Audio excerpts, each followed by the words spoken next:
માણસ જ્યારે જીવતો હોય ત્યારે એની કિંમત બહુ હોય. એટલે મૂળ જીવની જ કિંમત હોય ને. આ ખોખાની તો કિંમત છે જ નહીં.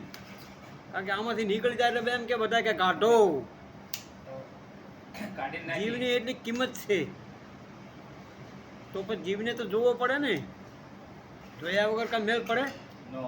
નો મેળ પડે. અને એને પુરાવો આપ્યો છે ગંગા સતીએ.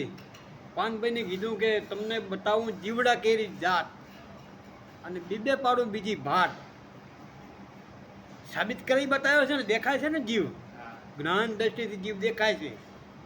આમ આંખેથી નથી દેખાતો પણ જ્ઞાનથી. જ્ઞાન ચક્ષુ ગુરુ આપે એ જ્ઞાન ચક્ષુથી આ જીવ તમને દેખાય. અને અમુક સંતોએ આત્માની વાત કરી છે. આત્મા એટલે આપણું નામ. નામ તો નીકળી જાય એટલે તો પછી ખોખું જ હોય ને. નામ ને આત્મા બે. એટલે જીવની ગતિ જીવનું જતન કરો અને આત્માને ઓળખો તો મેળ પડી જાય છે. જય ગુરુદેવ.